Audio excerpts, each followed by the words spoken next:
بھارتی ریاست مدھیہ پردیش کا دارالحکومت بھوپال اپنی مذہبی، لسانی، تہذیبی اور ثقافتی وراثتوں کے انمٹ نقوش سے ملک بھر میں اپنی الگ شناخت رکھتا ہے، لیکن آج دانستہ طور پر ملک کی تاریخ اور وراثت سے چھیڑ چھاڑ کی کوششوں نے بھوپال کو اپنی گرفت میں لے لیا ہے۔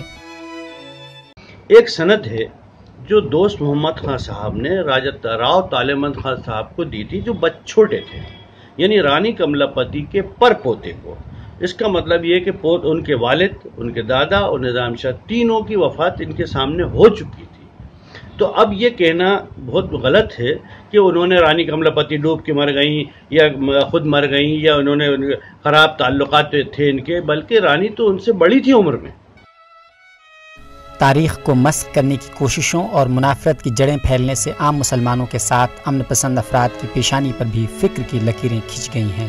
مورخین کے مطابق شہر کے ایک اخبار نے سابق دور کے ریاست بھوپال کے پہلے فرمانروا سردار دوست محمد خان اور رانی کملا پتی سے متعلق تاریخ کو مسخ کرنے کی کوشش کی ہے۔ یہ جو باتیں اب سامنے آ رہی ہیں کہ انہوں نے رانی نے جو ہے جنگ لڑی اور اس کے اندر جو ہے وہ مارے گیا نول شاہ، جب نول شاہ اور اس کے پر پوتے کو، یعنی نول شاہ کے بھی پوتے کو دوست محمد خان زمین دے رہے ہیں گنور کی، پہلی بات تو وہ اس لیے وہ جنگ کا سوال ہی نہیں ہے کہیں۔ اخبار نے بھوپال کے نواب سردار دوست محمد خان اور رانی کملا پتی کے رشتوں پر نہ صرف انگلی اٹھائی ہے بلکہ رانی کی موت کو خودکشی سے بھی تعبیر کیا ہے، جس بات سے مورخین کافی حیران ہیں۔ دوسری بات جو سامنے آتی ہے کہ رانی کملا پتی نے پانی میں سمادھی لے لی چھوٹے تالاب میں، تو جب چھوٹا تالاب اس وقت تھا ہی نہیں۔ چھوٹا تالاب جو بنا ہے 1792 اور 94 کے بیچ میں نواب حیات محمد خان صاحب کے وزیر جو تھے،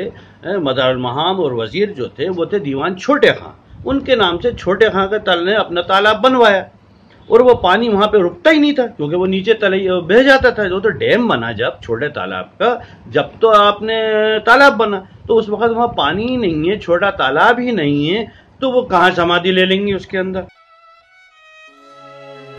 کل ملا کر اگر کہا جائے تو نہ صرف بھوپال کی تاریخی حیثیت کو مسخ کرنے بلکہ ملک کے دیگر تاریخی حقائق کے ساتھ چھیڑ چھاڑ نے ملک کو انتہائی نازک ترین دور پر لا کھڑا کیا ہے۔ بھوپال سے ETV بھارت کے لیے قمر غوث کی رپورٹ۔